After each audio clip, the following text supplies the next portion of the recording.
Hello, my dear friends. Imagine you wake up in Victorian London more than 100 years ago. The morning light is weak and pale, pushing slowly through thick gray air. The first thing you notice is the sound. The city is already awake. Horse hooves strike the stone streets again and again. Wooden carts creak as they move past narrow houses. Somewhere nearby, a man calls out the price of bread. Another voice answers from a window above. London never truly sleeps, and even early morning feels busy and heavy. You are not waking up in a quiet room. Most homes are small, crowded, and shared by many people. Families often live in just one or two rooms. Privacy is rare. The air inside feels stale, mixed with smoke from coal fires that burned through the night. The floor is cold. The walls are thin. Sounds from neighbors travel easily. Footsteps above, coughing next door, voices passing in the street below. To survive Victorian London, you must first accept the crowd. London is growing fast. People arrive every day from villages and small towns, hoping for work. Streets are full. Houses are packed closely together. Whole families rent one room. Some people sleep in shifts, one person resting while another works. Space is precious and silence is almost unknown. As you step outside, the smell hits you immediately. Coal smoke hangs thick in the air. Factories burn day and night, filling the sky with dark clouds. Mixed with this smoke is the smell of animals, horses, cows, and pigs kept close to homes. There is also the smell of waste. Many streets have open drains. Rubbish is thrown outside. Clean water is not easy to find, and dirty water flows through gutters beside the road. Walking through the streets requires care. The ground is uneven and often wet. Mud mixes with animal waste. In some areas, the smell is so strong it makes your eyes water. To survive, people learn to walk quickly, to keep their eyes down, and to accept what cannot be changed. Complaining does nothing. Moving forward is the only choice. Work begins early. Men, women, and even children head out as soon as there is light. Factories, workshops, docks, and markets all demand labor. Jobs are long and tiring. Many people work 12 or more hours a day. There is little protection and no safety rules. If you are injured, you may lose your job. If you fall sick, there is no guarantee of help. Food is simple and filling if you can afford it. Bread, porridge, cheap meat when available. Meals are eaten quickly. There is no time to rest. Hunger is common, especially among the poor. To survive Victorian London, you must eat when you can. Save what little you have and never assume tomorrow will be easier. As the morning continues, the streets grow louder. More carts pass. More voices join the noise. Steam rises from factory roofs. The river moves slowly beside the city, carrying boats, waste, and the smell of industry. London feels alive, but also tired, stretched thin by the weight of too many people living too close together.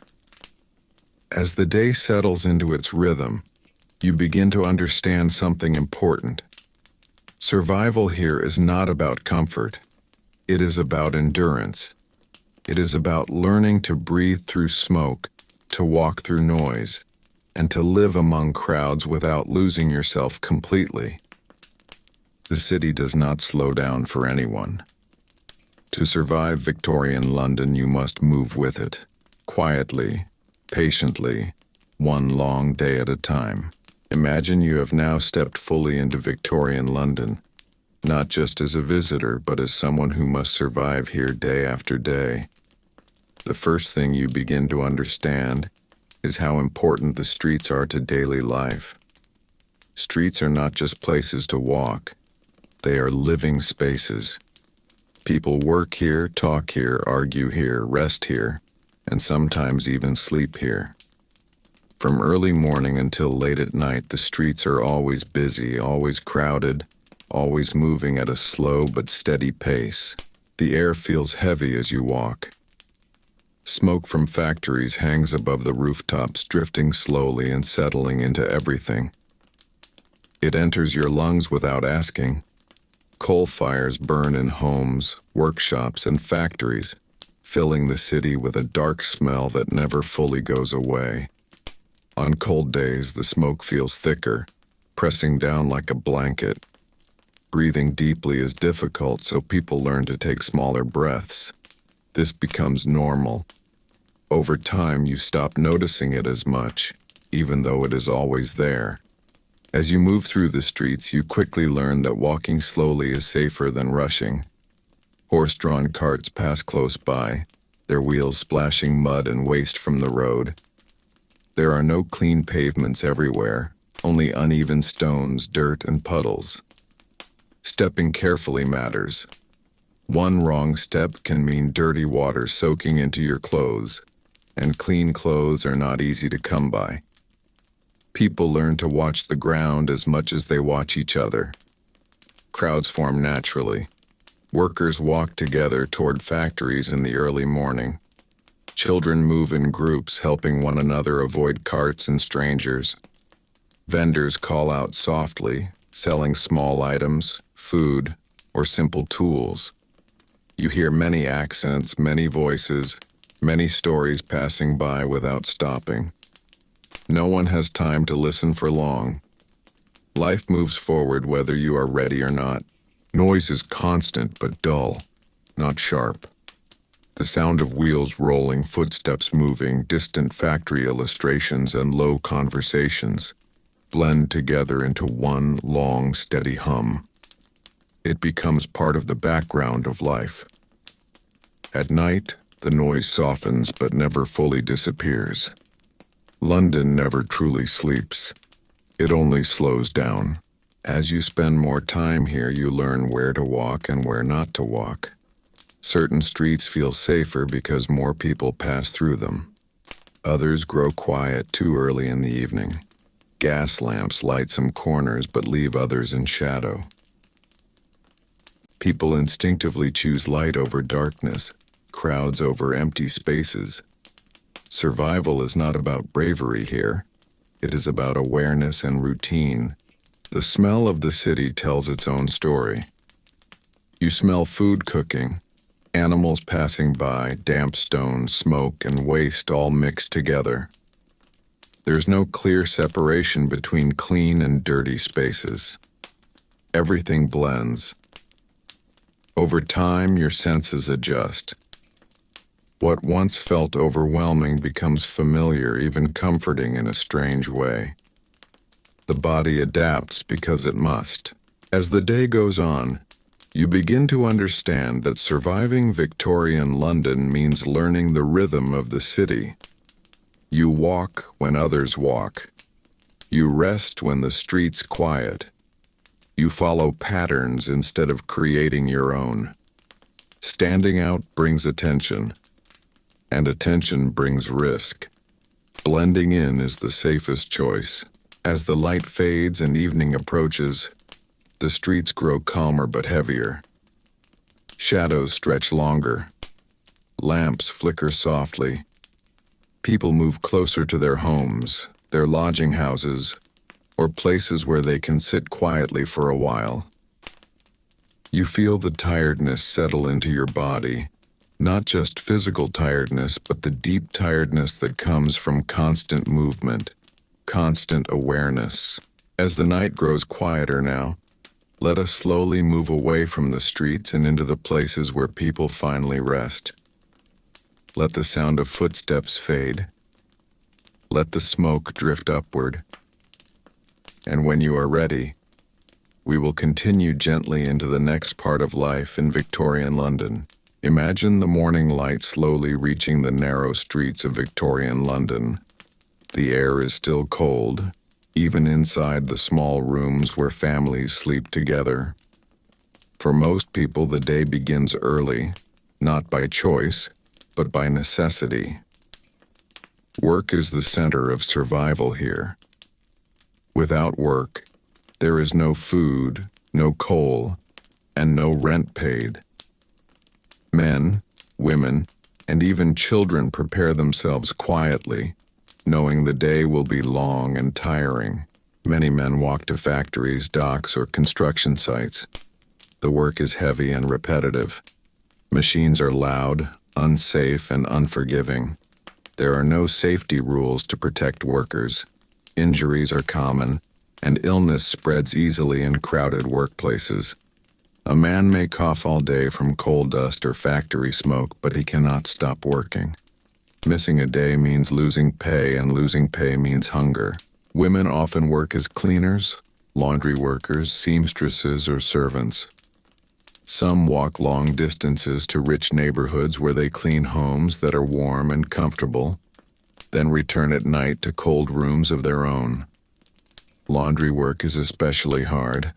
Hands stay wet all day. Soap burns the skin. Heavy clothes are lifted again and again.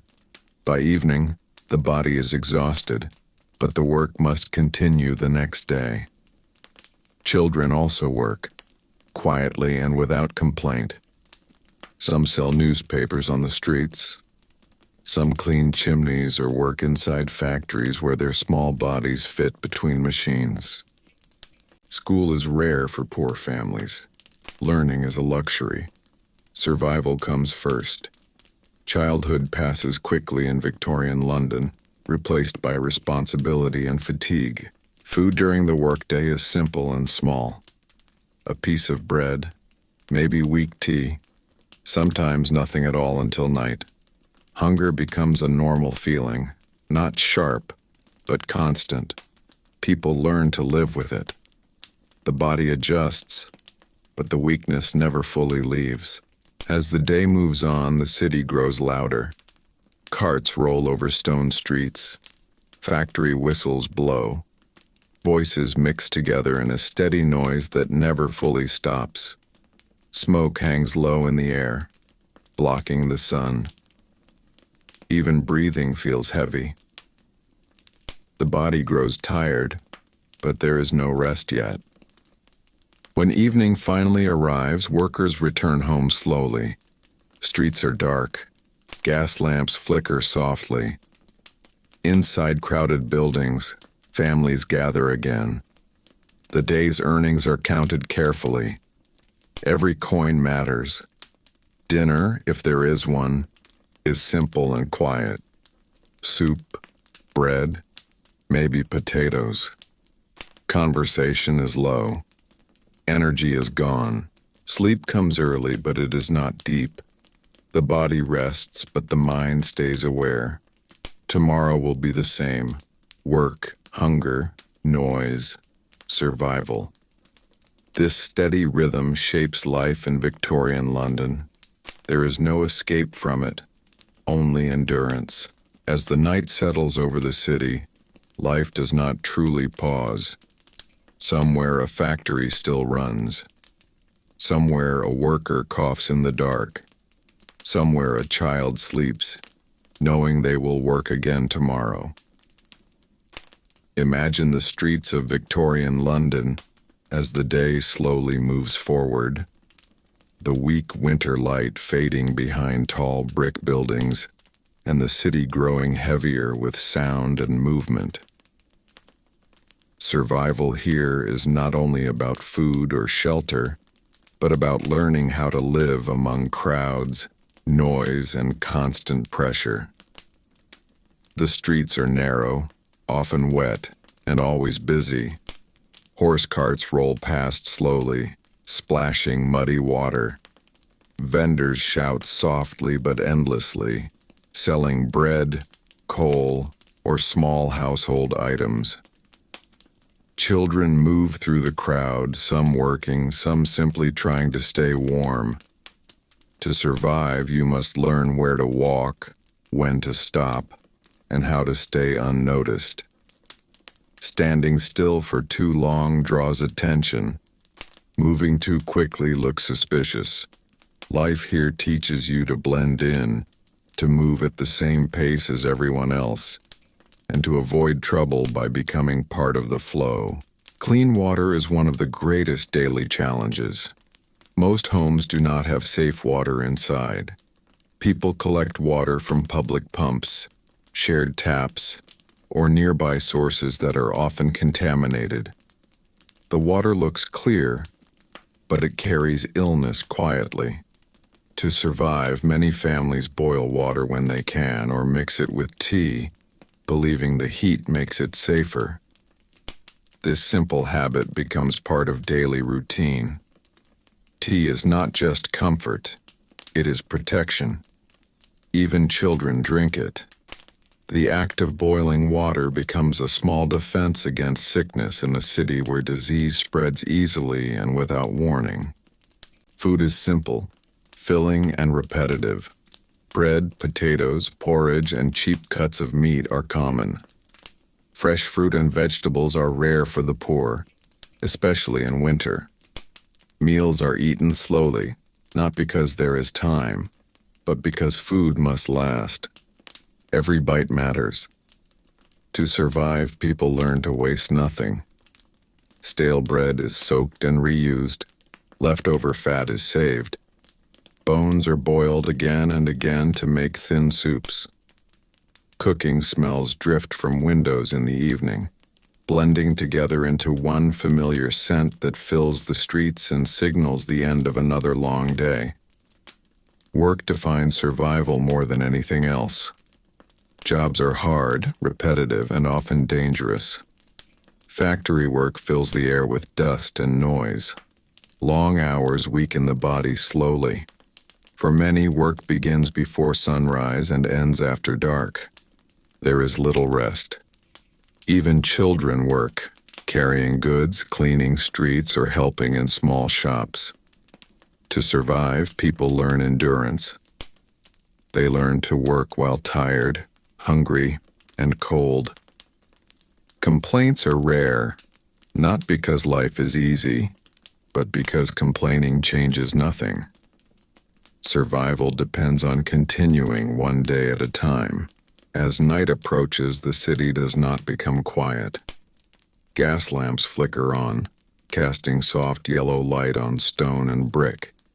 Shadows grow longer. Some streets feel safer, others more dangerous. To survive the night, people stay close to home, lock doors carefully, and avoid empty alleys. Families gather indoors, sharing warmth and quiet conversation. The city outside keeps breathing, but inside, there is a brief sense of shelter. This moment, small and fragile, is where strength is restored.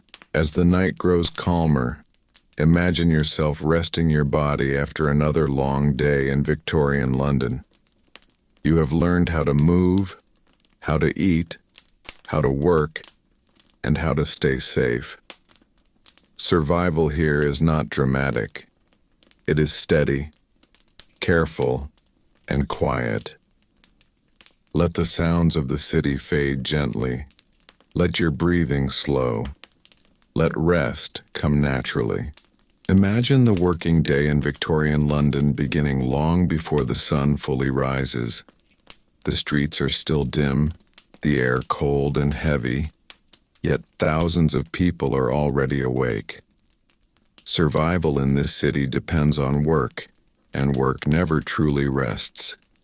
For most people, especially the poor, the day is shaped by long hours, tired bodies, and simple routines repeated again and again. There is no idea of balance here. Work is not something you do for part of the day. It is something that fills almost all of life. Factories open early and the sound of machines slowly replaces the quiet of night. Inside, the air is thick and warm, filled with dust, smoke, and the constant noise of moving parts. Men, women, and even children take their places without speaking much. Talking wastes energy, and energy is precious. The work itself is repetitive and dull. The same motion over and over, hour after hour. Hands move automatically while the mind drifts somewhere else, trying to escape the noise. Breaks are short, often just enough time to eat a small piece of bread or sip weak tea. For those who do not work in factories, the streets become the workplace. Porters carry heavy loads through narrow roads. Seamstresses sit bent over fabric in dim rooms, sewing until their eyes ache. Shop workers stand all day, barely moving, waiting for customers. Domestic servants rise before their employers and sleep long after them, cleaning, cooking, and carrying water without pause. Every job demands the body, and very few protect it. Pain becomes normal. Tiredness becomes permanent. Wages are low, and fear is constant. Missing a day of work can mean missing meals. Illness is dangerous not only because of the body, but because it stops income. Many people continue working even when sick, coughing through their tasks, hoping the body will last just one more day. There is little sympathy from employers. Another worker can always be found.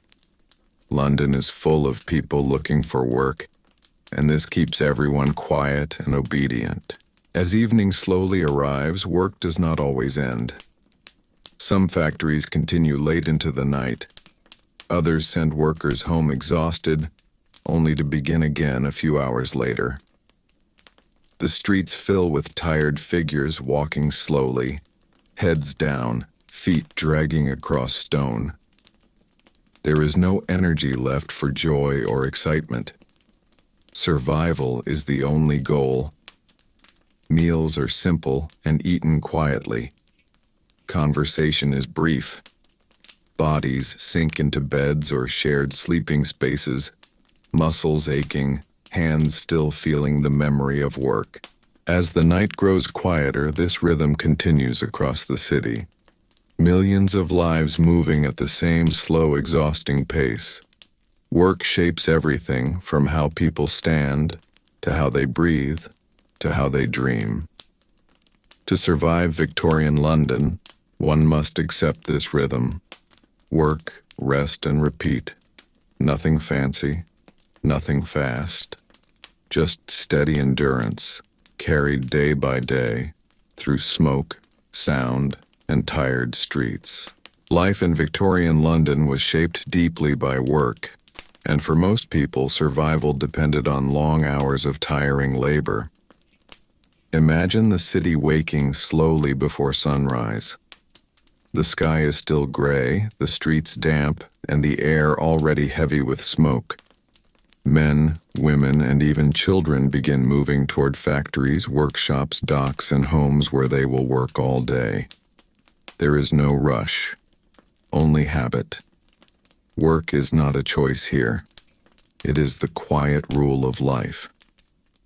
Factories hum steadily from morning until night. Inside, the air feels thick and warm. Machines move again and again, making the same sounds for hours. People stand or sit in one place for long stretches, repeating the same small task. There is little talking.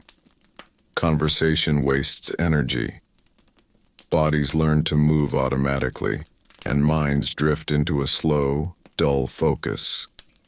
Time does not pass quickly. It stretches, marked only by short breaks and the changing light outside the windows. For many, work happens not in factories but in homes, shops, or on the streets.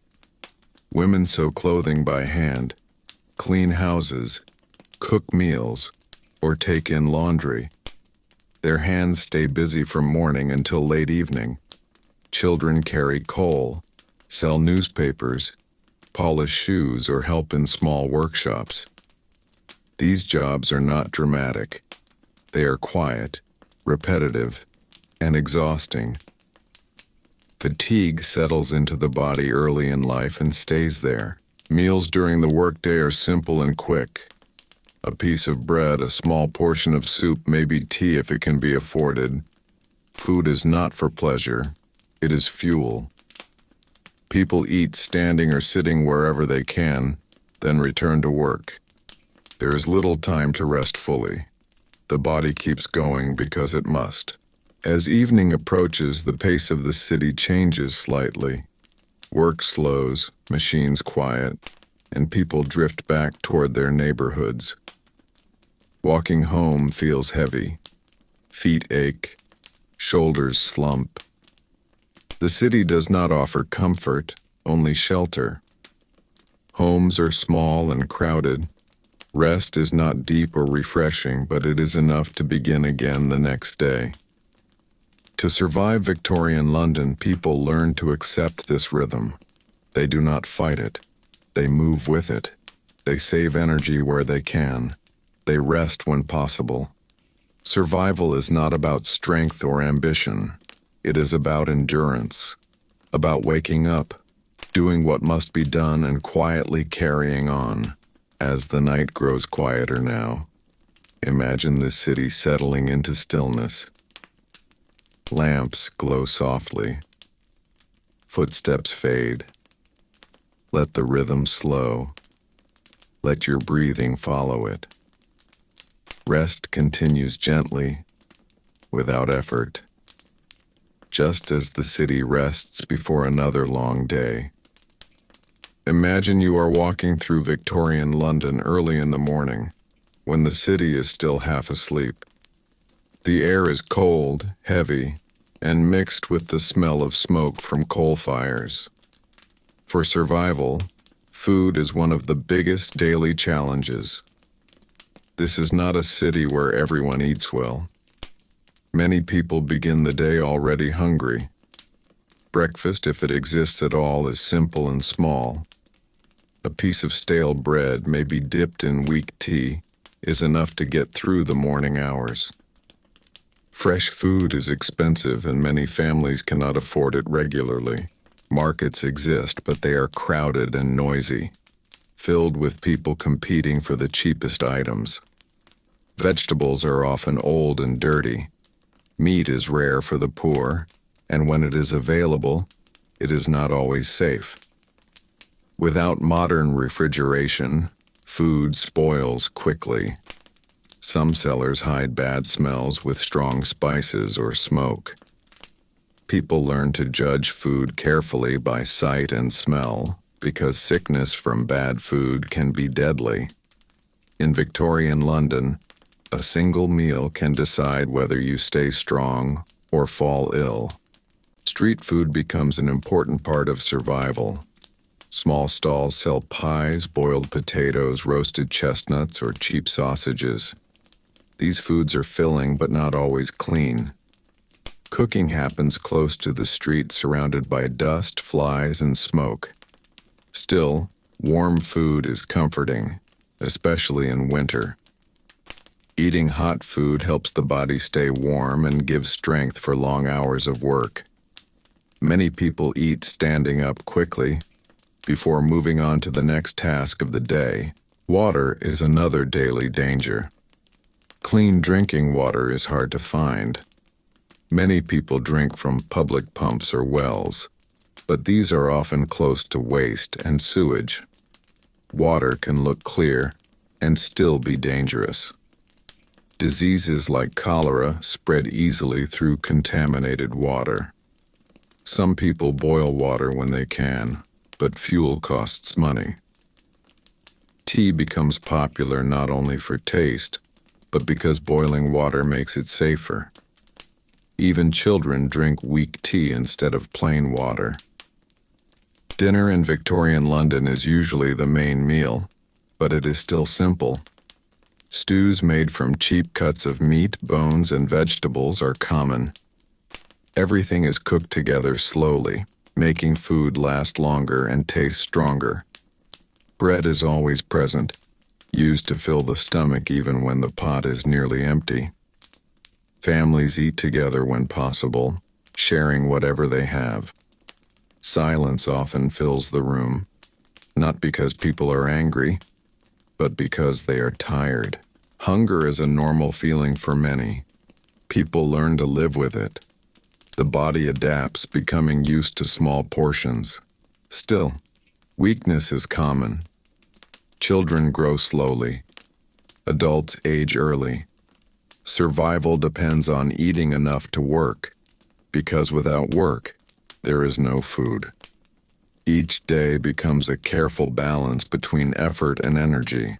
As night approaches, the city quiets slightly, but hunger does not disappear. Some people go to sleep with empty stomachs, hoping tomorrow will be better. Others fall asleep quickly from exhaustion, their bodies too tired to complain. In Victorian London, surviving means learning how to eat just enough, just often enough to face another day. As the evening air cools and the streets grow dim, life slows but does not stop. Survival continues quietly, one meal at a time, one day after another. As life continued in Victorian London, survival was not only about avoiding danger, it was also about finding very small comforts in a city that rarely offered kindness. Imagine walking through narrow streets where smoke hangs in the air and the sound of carts never fully fades. In such a place, comfort did not come from luxury. It came from routine. People learned to hold on to simple habits that made the day feel manageable.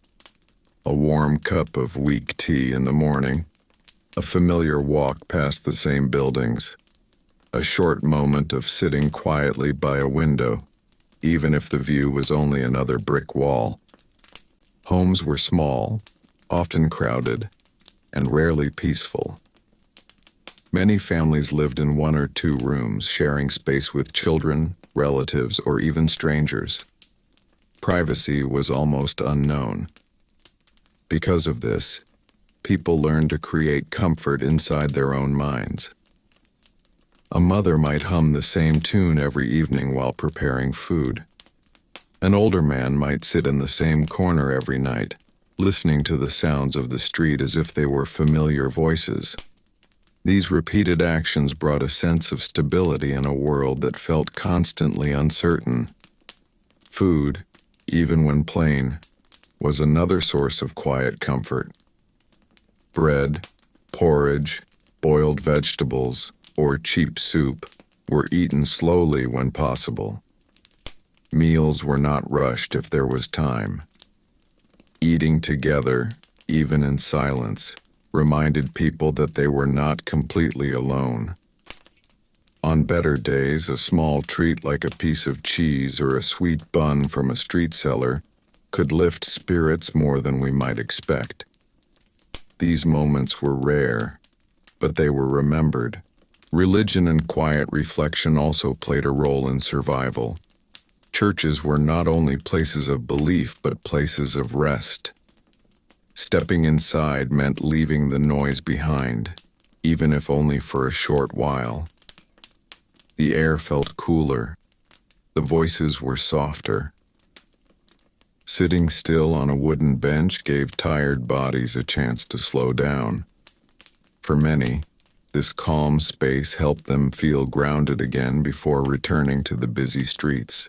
As the evening arrived, London changed its rhythm but never truly slept. Lamps were lit, casting soft yellow light on wet roads. People returned to their rooms, tired from long hours of work or searching for work. Night was not always safe, but it was quieter. Families gathered close, sharing warmth when they could. Children fell asleep listening to distant sounds of the city, learning early that noise was part of life. Surviving Victorian London meant accepting hardship while holding on to these small comforts. They did not remove suffering, but they made it bearable. In a city that demanded constant effort, these gentle moments allowed people to breathe, to rest, and to continue. As the night grows quiet in your own space now, imagine those small comforts settling around you. Let the rhythm of the city fade. Let the body feel heavy and still. Rest does not need to be perfect. It only needs to arrive, slowly and naturally. As the days continued in Victorian London, survival was not only about avoiding danger, illness, or hunger, but also about finding small comforts that made life feel bearable. Imagine walking through the city after a long day, your body tired, your clothes carrying the smell of smoke and damp air. The streets are busy, yet strangely lonely. In this hard world, people learn to take comfort in very simple things. A warm cup of tea became more than a drink. It was a pause. It was a moment where hands could warm around a cup, where breathing could slow just a little. Tea houses and small kitchens were places where time seemed to move more gently, even if only for a short while. Inside crowded homes, families created routines to bring order to chaos. Even in one-room houses, people tried to keep small habits, sweeping the floor, folding clothes carefully, saying a short prayer before sleep. These acts did not change the world outside, but they helped the mind feel steady. Children listened to quiet stories told by candlelight, not exciting tales, but familiar ones repeated many times. The voice mattered more than the words. It brought calm into a noisy city that never truly rested. Music was another comfort, even when it was simple. A street violin, a soft song hummed while working, a tune remembered from childhood. These sounds moved gently through the air, mixing with the noise of carts and footsteps. For a moment, they reminded people that beauty still existed, even in a city filled with struggle. On Sundays, church bells marked time in a way that felt slower and softer than the rest of the week. For many, this was the only day when life felt slightly less heavy. At night, survival meant learning how to rest even when comfort was limited. Beds were hard, rooms were cold. The sounds of the city slipped through thin walls. Yet people learned to sleep anyway. Bodies adjusted. Minds learned to drift despite discomfort. Sleep was not deep or perfect, but it was necessary.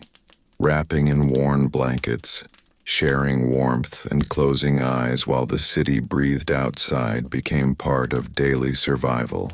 As you imagine these small comforts, notice how quiet they are. There is no luxury here, no ease. Only small moments of calm inside a difficult life. This is how many people survived Victorian London, not by escaping hardship, but by finding gentle pauses within it. As the night grows quiet now, let this image soften. Let the city fade. Let rest come slowly without effort, just as it did for those who learned to sleep in the middle of a restless world. Imagine that by now, after some time in Victorian London, you begin to understand that survival is not about strength or courage, but about learning how to stay invisible. The city is crowded, noisy, and restless, yet at the same time it is easy to disappear inside it. People are always moving, always busy, always tired. No one looks for long at anyone else. To survive, you learn to blend into the flow of the streets. You walk with purpose, even when you have nowhere to go. You keep your eyes down, not from fear, but from habit. Looking too curious can bring attention, and attention can bring trouble. You learn which streets feel safer and which feel heavy with danger. Some roads are filled with shops and lamps where people pass late into the evening. Others grow dark very quickly, filled with shadows, broken cobblestones, and silence. In those places, footsteps echo louder, and the air feels colder. You learn to time your movements carefully. Early mornings are calmer. Late nights belong to those who have nothing left to lose. The middle hours of the day, when carts roll and workers move, feel safest of all. Clothing becomes another form of survival. You cannot dress too well, or you may be noticed. You cannot dress too poorly, or you may be stopped, questioned, or pushed aside. Most people wear faded coats, worn boots, and simple hats. You learn to look ordinary, not memorable, not interesting. Just another face in the crowd. Dirt on your clothes is normal. Cleanliness is rare. Smells mix together in the streets, and no one comments on them anymore. You also learn when to speak and when to stay silent. In Victorian London, words can open doors, but they can also close them forever. Asking too many questions feels risky. Talking about personal matters feels unsafe. Most conversations stay light and practical. Weather, work, prices, complaints about hunger or cold. People share discomfort easily, but hope very rarely. Everyone carries their own weight, and there is little space to carry someone else's. As days pass, your body adapts to the rhythm of the city. The constant noise fades into the background. The sound of carts, shouting vendors, church bells, and distant factory whistles becomes a steady hum. Sleep grows lighter but longer. You rest when you can, wherever you can. Sometimes on a bench, sometimes leaning against a wall, sometimes sitting upright in a crowded room where others are resting too. Comfort is not expected. Rest is enough. Slowly, you understand that surviving Victorian London is not about winning or escaping. It is about lasting. One day at a time, one street at a time, one quiet decision after another. You do not try to stand out. You do not try to change the city. You simply learn how to move through it gently, carefully, and without being noticed. As the night grows quiet now, imagine the city settling into its familiar rhythm. Lamps glow softly. Footsteps fade. Breathing slows. You do not need to go anywhere else tonight. Just let the story stay where it is, and allow rest to come naturally. Imagine you have now spent some time surviving in Victorian London, and you begin to understand that one of the hardest things is not hunger, not cold, and not even disease, but uncertainty. Life in this city never feels stable. Each morning begins without any promise of how the day will end. Work may appear suddenly and disappear just as quickly. A small illness may pass quietly, or it may grow into something serious without warning. This constant uncertainty shapes how people think, how they move, and how they rest, and how they... In Victorian London, planning too far ahead is rare for ordinary people. Most energy is spent on getting through the next few hours. Food is bought in small amounts because money is uncertain. Rent is paid week by week, sometimes day by day. Families live with the quiet fear that a job loss, an injury, or bad weather could change everything overnight. This creates a mental habit of caution. People learn not to expect comfort, not to rely on luck, and not to hope too loudly. Survival depends on staying alert, adaptable, and emotionally restrained. The streets reflect this uncertainty. Crowds move with purpose but little joy. Faces look tired, focused inward. Conversations often circle around prices, work rumors, and health. News spreads quickly, but is rarely comforting. Someone on the street may seem fine one day and gone the next. moved away, sick or worse. Life feels temporary, even when it lasts many years. This awareness quietly shapes behavior, making people careful with trust and slow to relax. Home offers only limited relief. Rooms are small, often shared and rarely silent. Even at night, sounds from outside carry through thin walls. Carts roll by, voices echo. Somewhere nearby, someone coughs. Sleep comes lightly, interrupted by noise, cold air, or worry. Yet people adapt. They learn to rest in short stretches, to sleep through discomfort, and to wake ready to continue. Rest is not luxurious, it is functional. Over time, surviving Victorian London means accepting that stability is rare. People stop searching for certainty and instead build strength in routine. Simple habits become anchors. Waking early, checking the street, sharing food, returning to the same corners and markets. These small repetitions create a sense of control in a city that offers very little. Survival becomes less about changing the world and more about learning how to move within it. As you imagine living this way day after day, notice how the mind adjusts. Fear does not disappear, but it softens into awareness. Hope does not vanish, but it becomes quiet and practical. This is how people endure Victorian London, not by escaping uncertainty, but by learning to live inside it. As the night grows quieter now, let this image fade gently. The crowded streets soften. The sounds grow distant. There is nothing you need to solve here. Let rest continue slowly, naturally, without effort, as the story settles into silence. By the time you have survived many days in Victorian London, your body would already feel tired in a deep and quiet way. Life in the city did not offer much comfort, but people slowly learned small ways to rest within the noise and pressure around them. Imagine yourself returning to a narrow room after a long day. The air smells of coal smoke and damp wood. The floor is hard. The walls are thin. Still, this small space feels like shelter. You remove your heavy coat and sit down slowly, letting your body settle.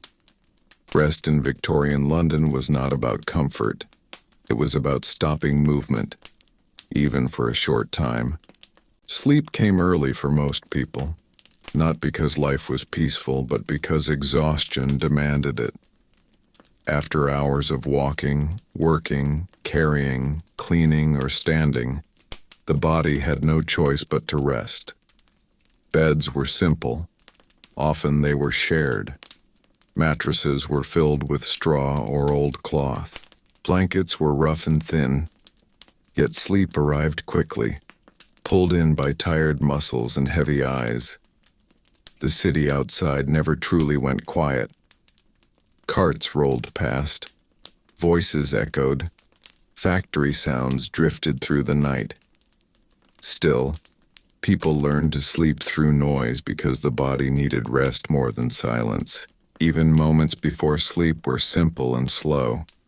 A candle might be blown out to save money. Darkness filled the room. People lay still, listening to distant sounds, letting the day fade away. There was little time for thinking deeply about tomorrow. Survival required energy, and energy came from sleep. Dreams, when they came, were shaped by daily life.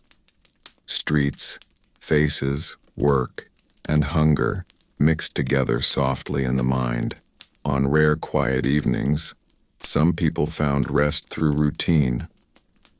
Washing hands with cold water, saying a short prayer, sitting silently for a moment before lying down. These small habits helped signal the body that the day was ending. They did not remove hardship, but they offered a gentle pause. In a city that moved constantly, even a short pause felt valuable. As the night settled over Victorian London, you would learn that rest was not perfect, but it was necessary. Sleep became a skill. Learning to relax in uncomfortable places. Learning to ignore noise. Learning to let go quickly. This quiet ability to rest, even in harsh conditions, helped people survive another day in the city. As the night grows quieter now, imagine that small room fading into darkness. Let the sounds soften. Let the body grow heavy. Let rest continue gently, without effort, just as it did for so many living in Victorian London long ago. By this point in the day, surviving Victorian London was no longer about strength or effort. It was about endurance. Imagine the late afternoon light falling softly through the narrow streets, filtered by smoke and fog. The city did not slow down for anyone, but people learned how to move more gently within it. After hours of work, noise, and movement, many tried to find small moments of stillness wherever they could. A bench near a wall, a step outside a crowded room, or a quiet corner of a shared home became places of quiet survival. Homes in Victorian London were rarely peaceful, especially for the working class. Many families lived in one or two rooms with several people sharing the same space. Privacy was almost unknown. Still, people created routines that helped them rest. Evening meals were simple and repetitive. Bread, soup, or leftover food was eaten slowly, not for pleasure, but for comfort.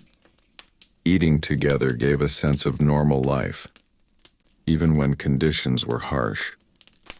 These small rituals helped people feel grounded in a city that often felt overwhelming.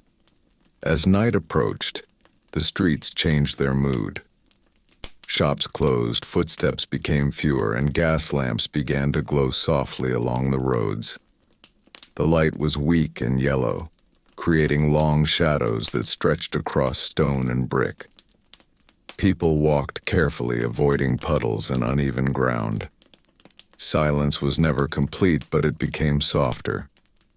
Distant carts, low voices, and the occasional sound of footsteps echoed gently through the streets. Inside homes, bedtime routines were simple. Washing was limited, often done with cold water if any was available. Clothing was folded carefully, because owning fewer items meant each one mattered. Beds were basic, sometimes shared, often uncomfortable. Still, lying down meant rest, and rest meant another day survived. People learned to sleep despite noise, cold, and discomfort.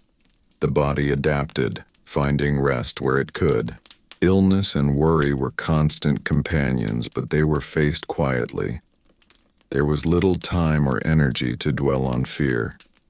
Instead, people focused on the next small task, the next meal, the next morning. This way of living did not bring happiness, but it brought continuity. Life moved forward slowly, one day at a time. As you imagine this quiet end to another day in Victorian London, notice how survival here was not dramatic. It was patient. It was repetitive. It was made of small choices and quiet endurance. People did not conquer the city. They learned to live within it, carefully and calmly despite its weight. As the night grows quieter now, let this image soften. Let the foggy streets fade gently. Let the slow rhythm of the city settle into the background, allowing rest to come naturally. By this point in Victorian London life, survival was not only about food, shelter, or work. It was also about finding small comforts that made long, difficult days feel slightly more bearable. Even in crowded streets and dark homes, people slowly learned how to create moments of calm. Imagine a narrow room with thin walls, the sound of carts outside, and the smell of coal smoke drifting through the air. Inside, a family gathers quietly in the evening. A small fire burns low. Someone pours hot tea into chipped cups. Tea was one of the most important comforts in Victorian London. It was warm, cheap enough for many families, and familiar. Drinking tea slowed the evening. It gave people something gentle to hold, something steady in a world that often felt unstable. These moments did not erase hardship, but they softened it. Reading was another quiet escape, especially as books and newspapers became more common. Imagine a tired worker sitting near a candle, slowly reading a few lines before sleep. The words did not need to be exciting. They only needed to pull the mind away from hunger, noise, and worry. Stories, poems, and even simple news allowed people to imagine other places and other lives.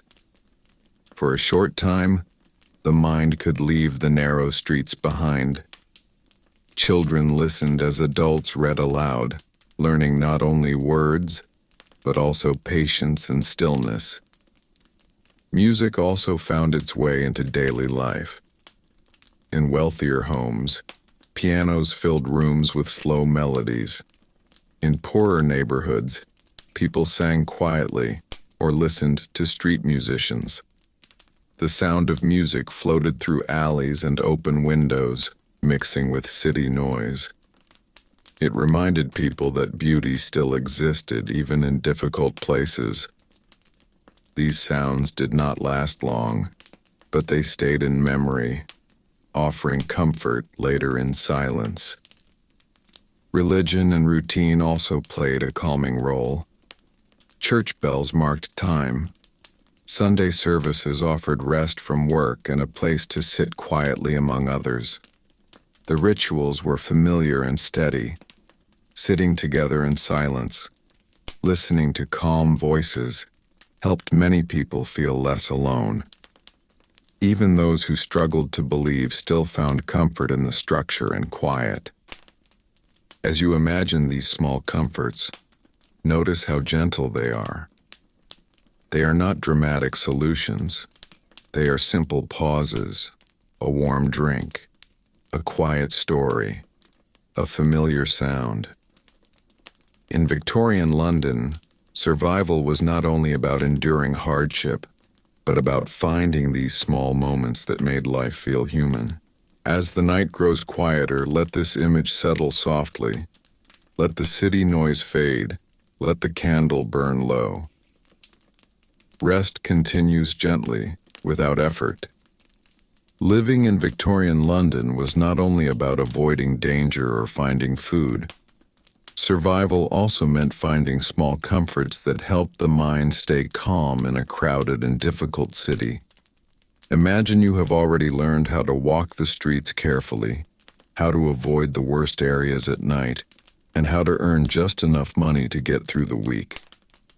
Now your life becomes quieter, slower, and more routine. Each day follows a familiar path. You wake early, breathe in the cold air, and prepare yourself for another long day in the city. Small comforts mattered deeply in this world.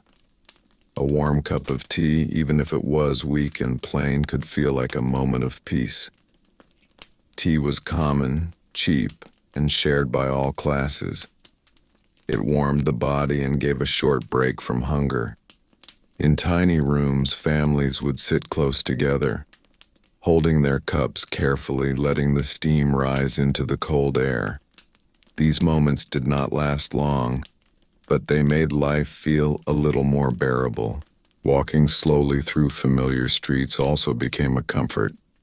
Once you learned which roads were safer and which shops were friendly, the city felt slightly less threatening. Shopkeepers recognized faces. Neighbors nodded quietly. Even in a massive city, Small routines created a sense of belonging. The sound of church bells in the distance, the rhythm of footsteps on stone roads, and the steady flow of carts became part of daily life. These sounds were not exciting, but they were familiar, and familiarity brought calm. Evenings were often quiet for those trying to survive carefully. After work, people returned home early to avoid trouble. Candles were lit sparingly. Conversations were soft. Children listened to simple stories or fell asleep quickly after long days. Adults rested their bodies knowing the next day would begin just as early. There was little energy for dreams of the future. Survival was about the present moment, about making it through the night. Faith also offered comfort, even for those who struggled. Churches were not only places of worship, but places of warmth, silence, and order. Sitting on a wooden bench, listening to a calm voice speak slowly, gave the mind a chance to rest. For a short time, worries about money, food, and safety faded into the background. The quiet space allowed people to breathe and feel less alone. As days turned into weeks and weeks into months, surviving Victorian London became less about fighting and more about enduring. Life did not become easy, but it became known. You learned what to expect from the city, and the city in return allowed you to continue existing within it. Survival was not heroic or dramatic. It was slow, steady, and ordinary. As the night grows quiet, imagine yourself closing the door to your small room. The city continues outside, but you are safe for now. You lie down, letting the sounds fade. Your body rests. Your breathing slows. For tonight, you have survived Victorian London. Life in Victorian London did not suddenly become easier with time. For many people, survival meant learning how to quietly endure the city rather than conquer it. Imagine waking up once again to the same narrow room, the same thin walls, the same distant sound of carts rolling over stone streets. By this stage, a person living in Victorian London had learned not to expect comfort. They learned how to move slowly through crowds, how to avoid trouble without drawing attention, and how to conserve energy for the long day ahead. Survival was no longer about strength. It was about patience. People understood which streets to avoid, which hours were safest to travel, and which faces to trust only from a distance. Every small habit became part of staying alive in a city that never truly rested. As days passed, routines became a form of protection. Leaving home at the same hour, taking familiar paths, and returning before nightfall helped reduce risk. The city was crowded, but loneliness was common. Neighbors lived close together, yet often knew very little about each other. Everyone carried their own worries, their own exhaustion, and their own quiet hopes. In this part of Victorian life, survival meant blending in. Standing out could invite danger, judgment, or loss of work. People learned to keep their voices low, their movements careful, and their expectations modest. Illness and fatigue remained constant companions. Even those who had survived many years in the city rarely felt truly healthy. Smoke-filled air, long work hours, and poor food slowly weakened the body. Rest was shallow and short.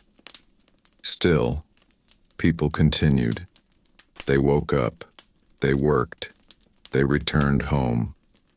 Endurance became normal. This quiet strength was not celebrated, but it was everywhere.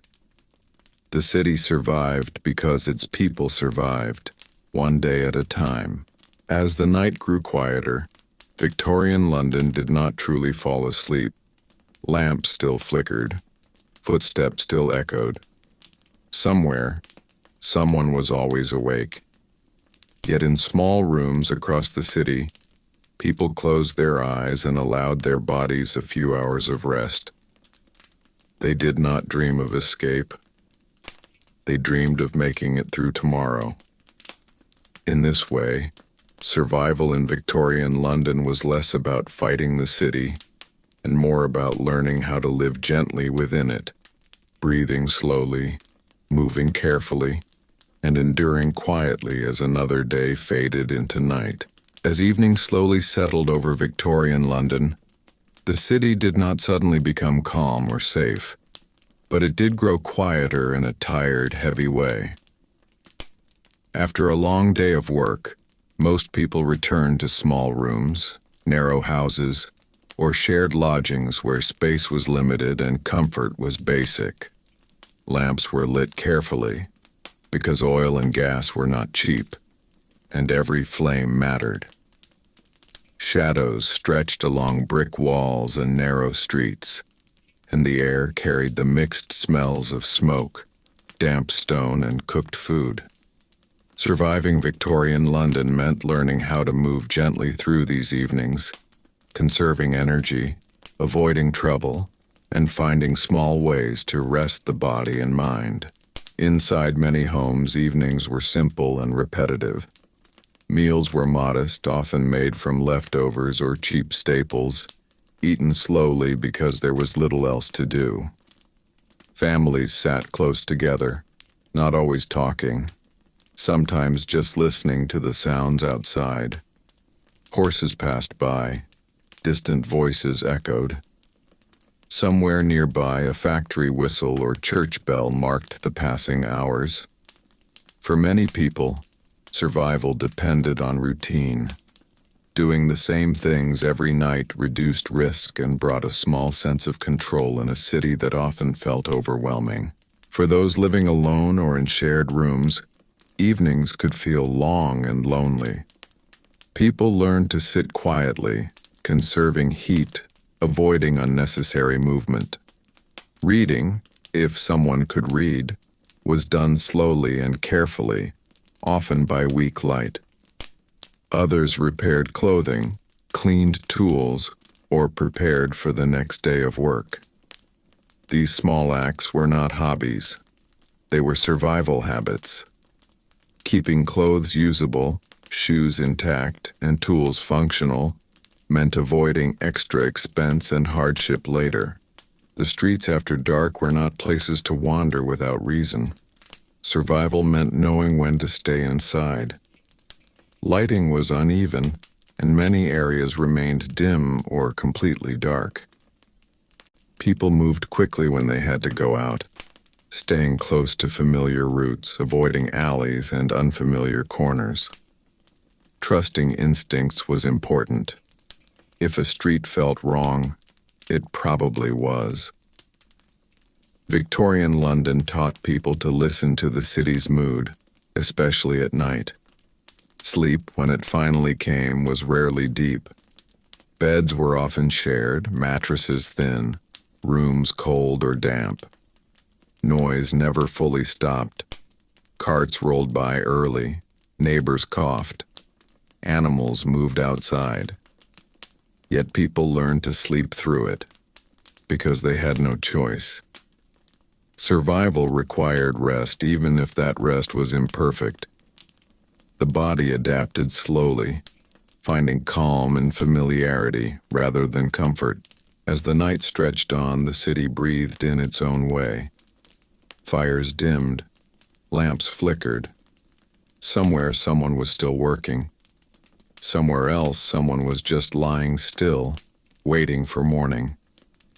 Surviving Victorian London was not about strength or bravery alone. It was about endurance, about learning the rhythm of the city, about knowing when to move and when to stay still. As the night grows quiet now, let this part settle gently. Let the city fade into the background. Rest does not need to be perfect. It only needs to continue. As evening slowly settled over Victorian London, survival took on a quieter and more patient form. The busy noise of carts and factory bells faded, and narrow streets filled with dim light from oil lamps and candle windows.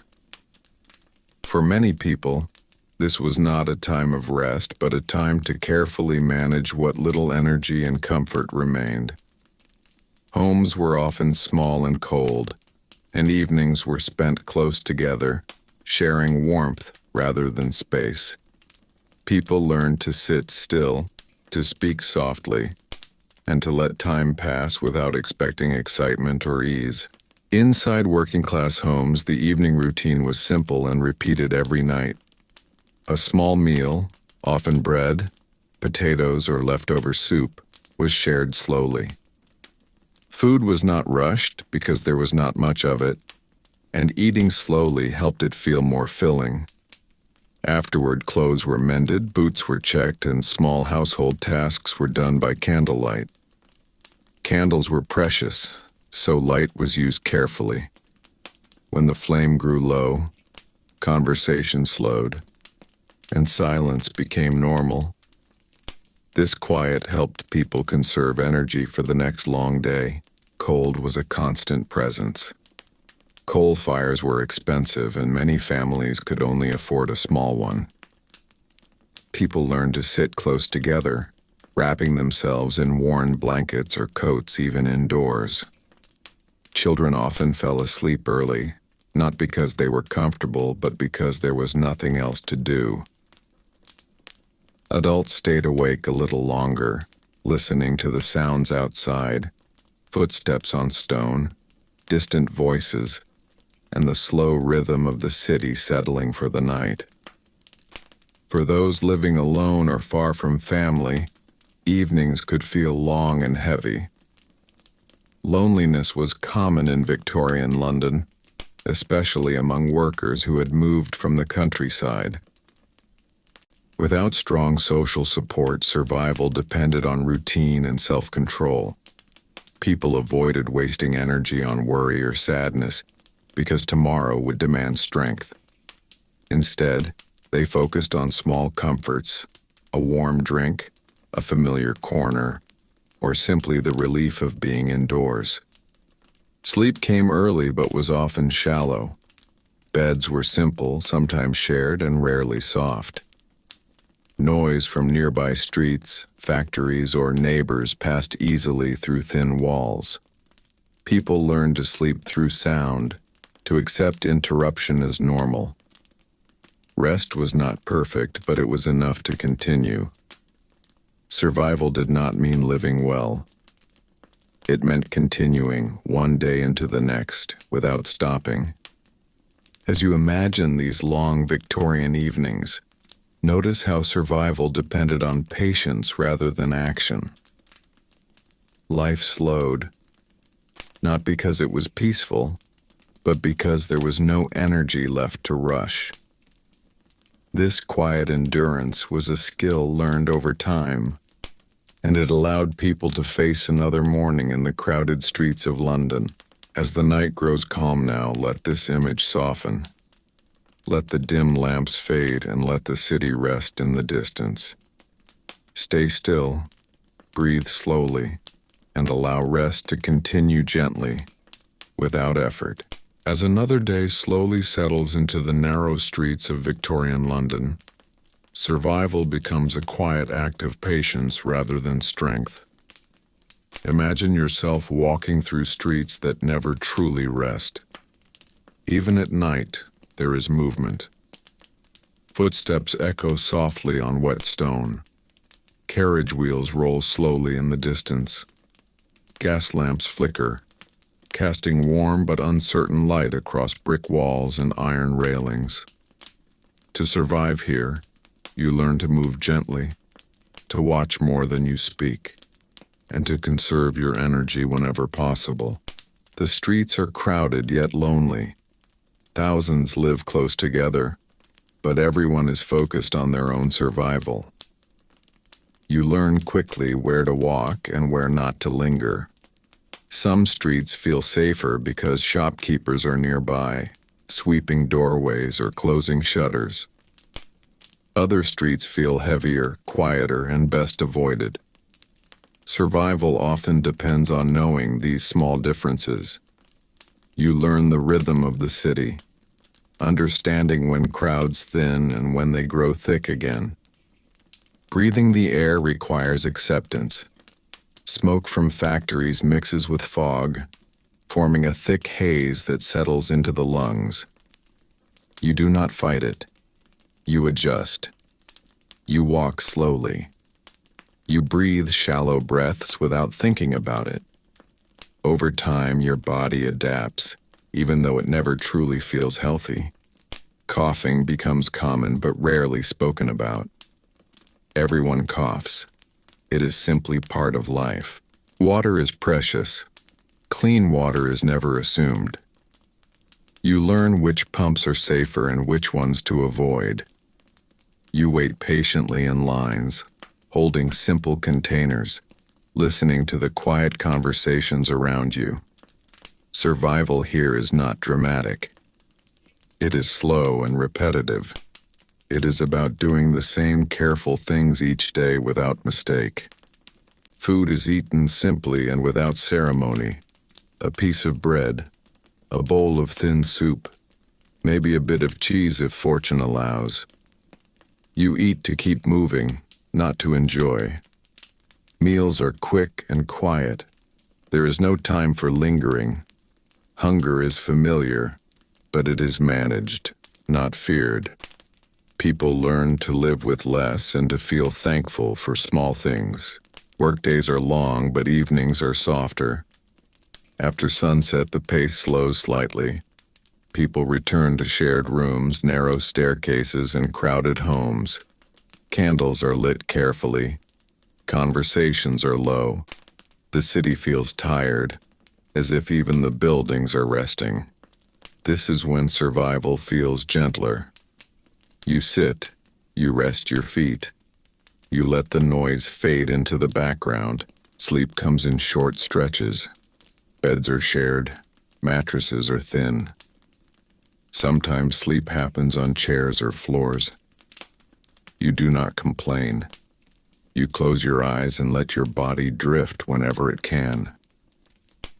The sounds of the city continue, but they slowly become distant. The mind learns to ignore them. Surviving Victorian London is not about bravery. It is about endurance. About learning when to move and when to stay still. About accepting discomfort without letting it take over your thoughts. Each day passed is a success. Each night reached is enough. As the city settles again, imagine yourself finding a quiet corner, away from the busiest streets. The fog softens, the lamps dim, the noise becomes a low hum. For now, you remain still. Let the day fade. Let the night hold you gently. Let survival rest quietly until morning comes again. By the time you have spent many months or even years in Victorian London, you slowly learn that survival is not about strength or speed. It is about blending in. Imagine yourself walking through the narrow streets early in the morning. The city is already awake. Carts roll slowly over stone roads. Horses breathe out warm air into the cold fog. People move with purpose, their faces tired but familiar with this life. To survive here, you must learn how to look ordinary, not too rich, not too poor, just another person passing through the day. Clothing matters more than words. In Victorian London, people notice what you wear before they hear what you say. Clean but simple clothes help you avoid attention. Too fine, and thieves may follow you. Too worn, and authorities may question you. So you learn to dress like the crowd. Dark coats, simple boots, nothing bright, nothing new. As you walk, you keep your head slightly down, not weak, just careful.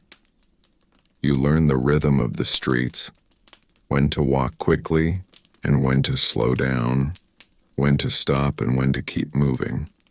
Food remains simple, even after years.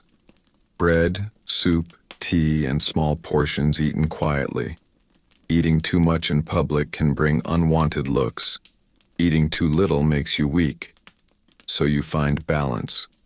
Small meals, often. Warm drinks when possible. You learn which baker sells yesterday's bread cheaper in the evening, and which street vendors are honest. This knowledge becomes more valuable than money. It keeps you alive without drawing attention. Housing is never truly safe, only familiar. Rooms are small, cold, and shared with sounds from other lives. Coughing through thin walls, footsteps above, voices below. You learn to sleep through noise. You learn to rest without comfort. A thin blanket becomes enough. A hard bed becomes normal. Survival teaches the body to accept less and keep going. Work, if you have it, becomes routine rather than hope. Long hours, low pay, repeating tasks, but routine itself becomes protection. When people see you working every day, you become invisible. Invisible means safe. The city notices change, not consistency. So you show up. You keep your head down. You do not complain loudly. You save energy for walking home and sleeping. As the years pass, you understand that Victorian London does not reward ambition easily. It rewards endurance. Those who survive are not always the strongest or the smartest. They are the ones who adapt quietly. They learn when to speak and when to stay silent. They learn when to trust and when to walk away. They learn that survival is built from small choices made every single day. Imagine the evening now. Gas lamps glow softly along the streets. The fog returns, wrapping the city in silence and distance. You walk home slowly, careful with each step. Another day survived. Another night ahead. Victorian London does not promise comfort, but it allows survival to those who learn its rules and move gently within them. As the night grows quiet, let the image of this city slowly fade. The sounds soften. The streets grow distant. Let rest continue naturally, without effort, as the story comes to a calm pause. Imagine that by now, you have spent a long time living inside Victorian London. The city no longer feels new or shocking. Instead, it feels heavy, familiar, and tiring. Survival here is not about escaping danger quickly. It is about learning how to endure slowly. Most people who lived in Victorian London did not dream of changing their lives in big ways. They focused on getting through each day, one quiet step at a time. Morning begins early, even when the body feels weak. The sound of carts on stone streets, distant factory whistles, and footsteps outside small rooms signals that the day has already started. People rise because they must, not because they feel ready. Washing is quick and cold. Clothing is worn again and again, repaired many times. There's little concern for comfort. What matters is that the clothes still work and still last another day. Food remains simple and repetitive. Bread, thin soup, cheap tea, and whatever small items can be afforded fill the day. Hunger is common, but it becomes familiar. People learn how to ignore it. Meals are not moments of joy. They are pauses that give just enough strength to continue. Eating is quiet, often alone, sometimes shared in silence with others who are just as tired. Work continues to shape every hour. Long shifts, low pay, and unsafe conditions remain part of daily life. People learn how to protect themselves in small ways, standing carefully, moving slowly near machines, avoiding attention from supervisors. These small habits help them survive longer, even if they never make life easier. Endurance becomes a skill, passed quietly from one worker to another without words. Home offers little relief. Rooms are crowded, air is thick, and noise never fully stops. Still, people learn how to find small pockets of rest. Sitting still, closing eyes for a moment, leaning against a wall. Sleep comes in pieces, not deep or long, but enough to continue. Rest is not something expected. It is something taken when possible. Illness and weakness are accepted as part of life. Not every sickness can be treated. Not every injury can heal properly. People learn to live alongside pain. They move slower. They work through discomfort. Complaining does not change anything, so silence becomes common. Strength is measured not by health, but by how long someone keeps going. Social life is limited but important. Short conversations, shared understanding, a nod, a glance, a few words exchanged on the street. These moments remind people that they are not completely alone. There is comfort in shared struggle, even when nothing improves. Community exists quietly without celebration. As the evening comes, the city does not truly rest. Gas lamps glow, shadows stretch, streets remain busy in their own way. People return to rooms, corners, and shelters. Another day has passed. Survival has been successful, not because life was good, but because life continued. Victorian London teaches endurance, not happiness. It teaches patience, not hope. And yet people lived, loved in small ways, worked, rested, and woke again. That is how survival looked here. Slow, quiet, heavy, continuous. As the night grows quiet now, allow this image to soften. You do not need to hold on to it. Let the city fade gently into darkness. Let breathing slow. Let rest arrive without effort. History can pause here, calmly, as sleep continues in its own time. As the day slowly faded into evening in Victorian London, survival did not suddenly become easier. In many ways, the night was even more challenging than the day.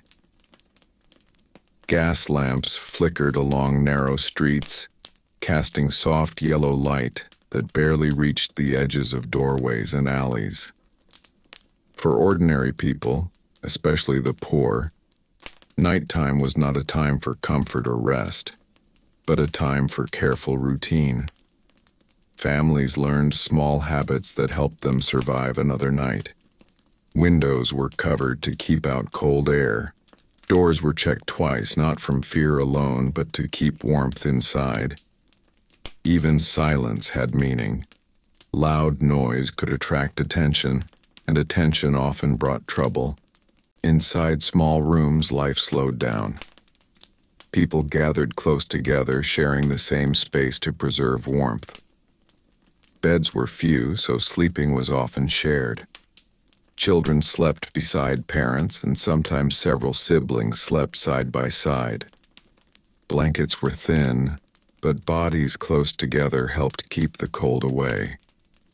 Fireplaces, if present, were used carefully. Coal was expensive, so fires were kept low and slow. Many families let the fire die early and relied on heavy clothing instead. This was not comfort as we know it today, but it was a practiced way of getting through long nights. Food at night was simple and planned with care. A small piece of bread, leftover soup, or weak tea was enough. Eating too much late was avoided, not for health reasons, but because food was scarce and needed to last. People learned to stretch meals over time. making simple food feel like a routine rather than a luxury. These habits helped bodies stay steady and minds stay calm. Hunger was common, but it was managed quietly. Sleep itself was light and broken. The sounds of the city never fully stopped. Horse carts passed in the distance. Factory whistles echoed faintly. Neighbors coughed or moved behind thin walls. Yet people adapted. Over time, the mind learned to rest even with noise. This ability to sleep in imperfect conditions was a survival skill, passed down without words. Rest was not deep, but it was enough to allow another day. Morning always came early. Even before full light, people began to stir. Survival depended on routine. Waking early meant access to work, water, and space before crowds filled the streets. Clothing was put on slowly, often the same clothes worn the day before. Washing was minimal, using cold water and simple cloths. These habits were not about cleanliness in a modern sense, but about readiness. Being ready early meant staying ahead of hardship. As you imagine these quiet nights and careful mornings, notice how survival in Victorian London was built from small actions repeated every day. Not courage, not strength alone, but patience. Life continued through habit, rhythm, and quiet endurance. This is how many ordinary people survived. Not by escaping the city, but by learning how to live gently within it. Let the image rest there, softly. The city quiets again. Time moves slowly forward. By the time you have lived in Victorian London for some time, survival no longer feels dramatic. It becomes quiet, careful, and routine. Each day begins without certainty, yet people learn how to move through it slowly. Imagine waking up in a narrow room where light enters only through a small window. The air feels cold, even indoors. You rise carefully, not rushing, because rushing wastes energy. In this city, energy is something you must protect. You wash your face with cold water if water is available, and prepare yourself for another day of endurance rather than comfort. Outside, the city wakes in layers. Some streets are already busy, filled with carts, footsteps, and distant voices. Other streets remain quiet and damp, holding the smell of smoke and stone. People learn which streets feel safer and which to avoid. Survival depends on memory. You remember where food is cheapest, where work might appear, and where trouble usually waits. Nothing is random. Every choice is guided by experience passed quietly from one day to the next. Food remains simple and repetitive. Bread, cheap porridge, and weak tea fill most meals. Meat appears rarely, and when it does, it is treated carefully, eaten slowly, and shared when possible. Hunger never fully leaves, but people learn to live beside it. Eating is not pleasure, it is maintenance. You eat to keep moving, to keep warm, to stay strong enough for tomorrow. In this way, food becomes part of survival, not joy. Work continues to shape the rhythm of life. Some days offer labor, other days offer nothing at all. When work comes, it is often long and exhausting. Hands grow rough, backs ache, lungs burn from dust and smoke. Yet work also brings structure. It gives shape to the day and keeps the mind occupied. Many people prefer hard work to idle waiting, because waiting makes time feel heavier. In Victorian London, stillness often feels more dangerous than motion. Community, even in its smallest form, becomes important. Neighbors may not be close friends, but they recognize one another. A nod, a shared glance, or a few quiet words can bring comfort. People watch out for small signs of illness or trouble. If someone disappears, others notice. This silent awareness helps people survive in a city that often feels indifferent. Kindness exists here, but it is quiet and practical, not spoken aloud. As evening approaches, the city changes again.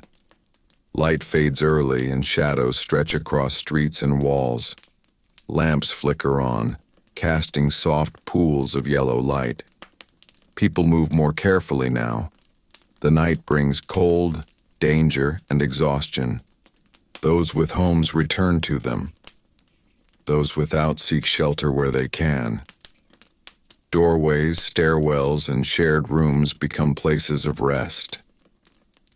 Sleep is shallow, often interrupted by noise, coughs, or distant movement. Yet sleep still comes, because the body demands it. Illness remains a constant threat. Clean water is scarce. Air is heavy with smoke. People learn to notice early signs of sickness, hoping to rest before it worsens. Home remedies are common. Warm drinks, simple herbs, and rest are trusted more than doctors, who are expensive and uncertain. Survival often means listening closely to the body and slowing down before it forces you to stop. Over time, you learn that surviving Victorian London is not about bravery. It is about patience. It is about adjusting expectations and finding strength in routine. The city does not soften, but you adapt to it. You learn when to speak and when to stay quiet. When to move forward and when to wait. Survival becomes a skill practiced daily, quietly, without celebration. As the night settles over Victorian London, the city does not rest fully. It breathes slowly, holding both hardship and resilience within its streets.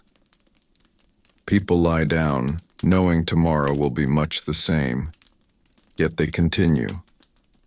In this way, survival is not one great act, but many small ones, repeated gently day after day. As evening slowly settled over Victorian London, survival took on a quieter form. The streets that were loud and crowded during the day began to soften. Shops closed their shutters.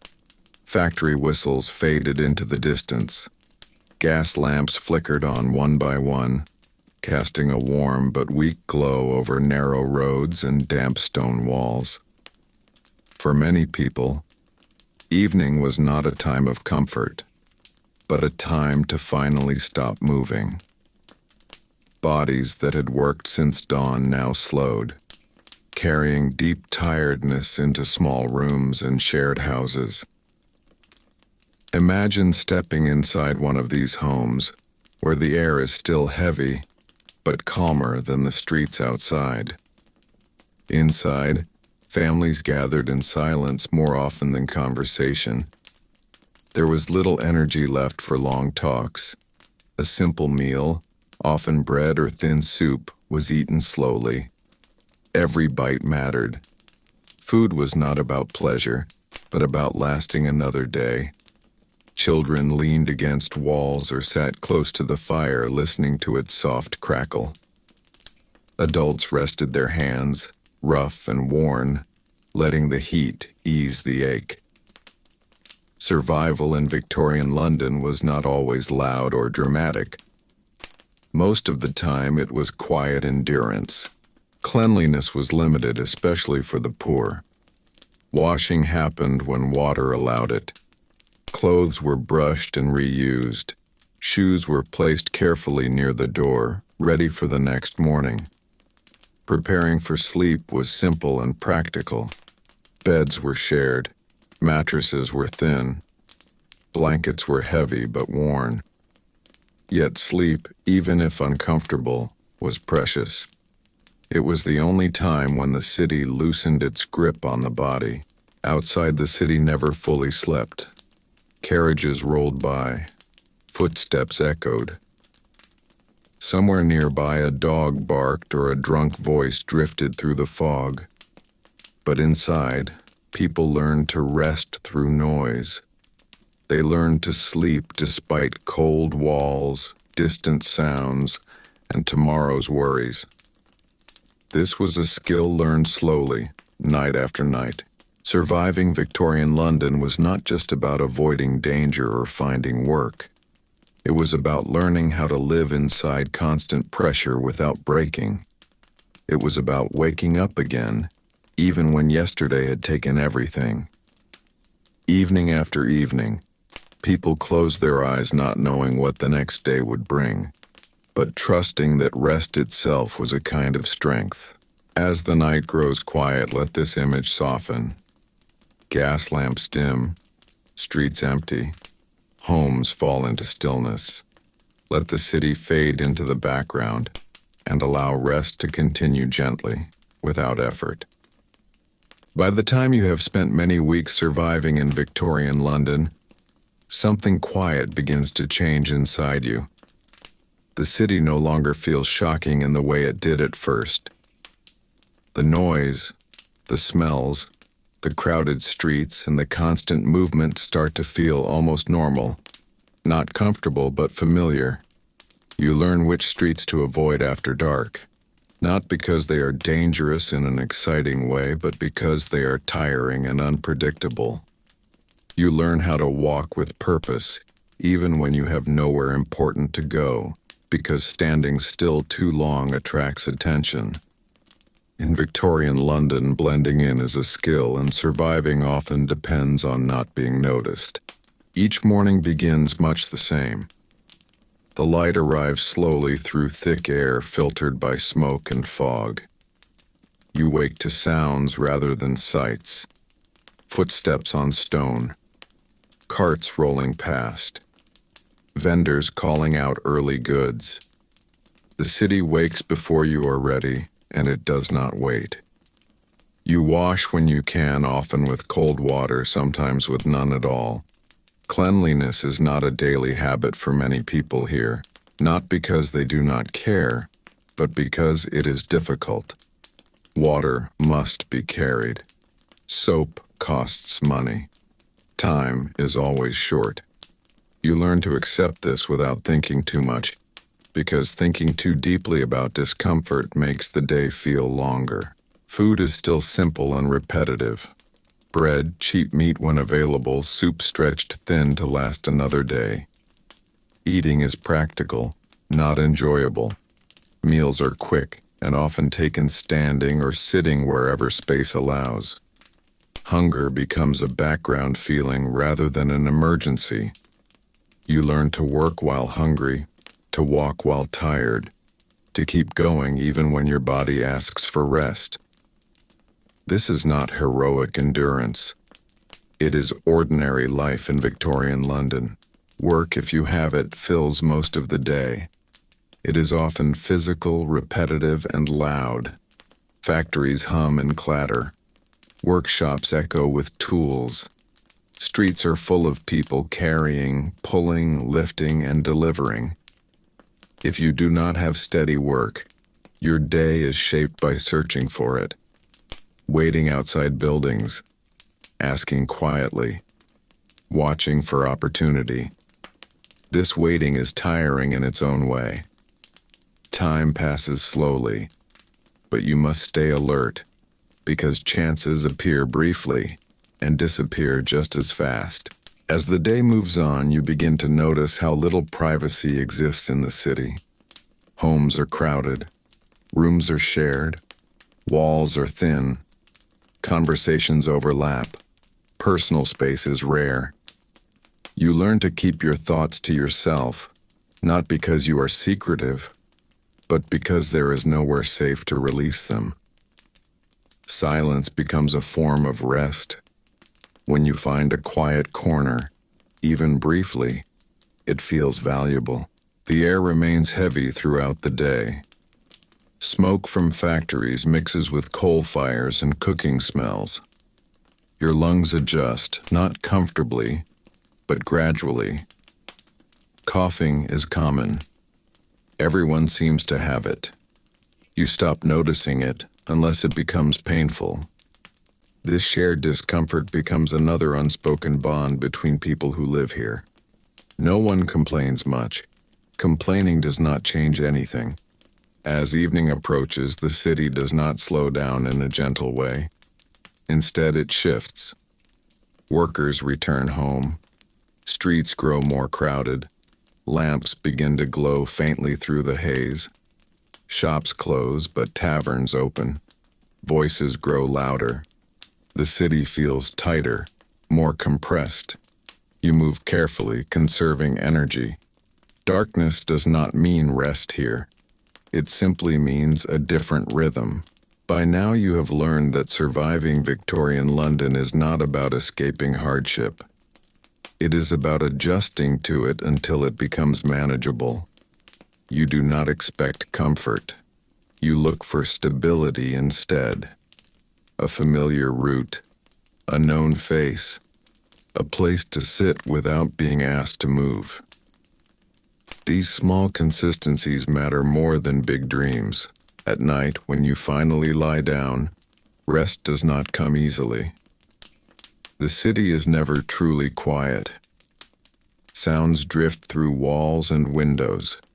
Carts, voices, distant machinery. You sleep lightly, waking often, but this too becomes normal.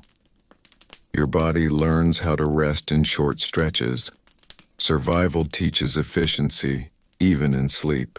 And so life continues, not dramatically, not heroically, but steadily.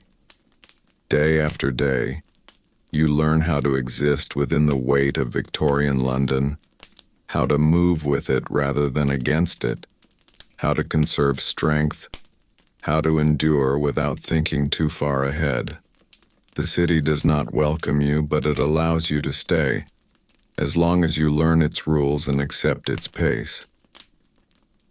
As the long days and heavy years of Victorian London slowly pass, survival no longer feels like an active struggle, but a quiet habit learned over time.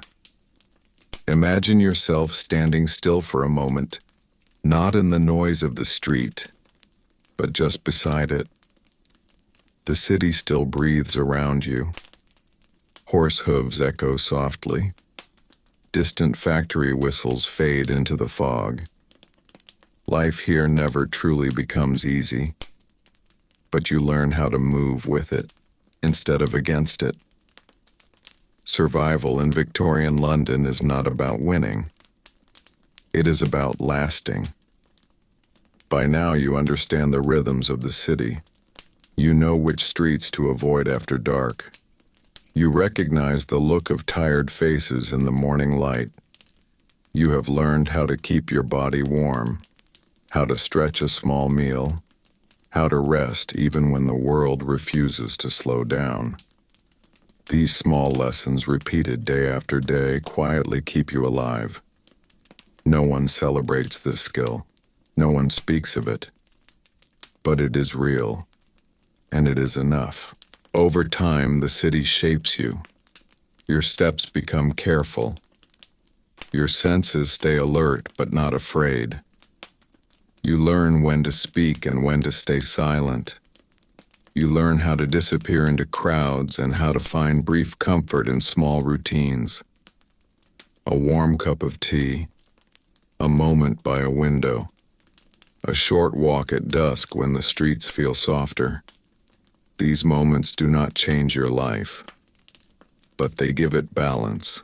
Victorian London never fully loosens its grip. The air remains heavy. Work remains hard. Illness and uncertainty never fully leave, but neither do resilience or quiet strength. You are still here, breathing, moving, enduring.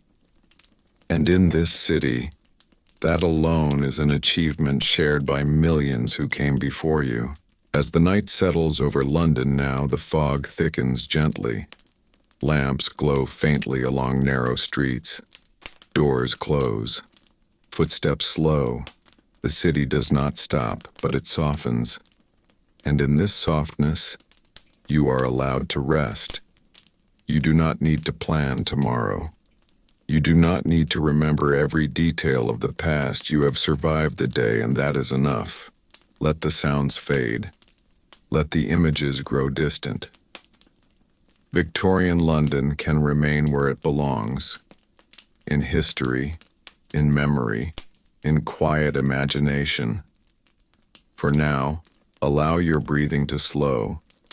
Allow your body to rest. The long struggle of survival gently fades into stillness. Good night.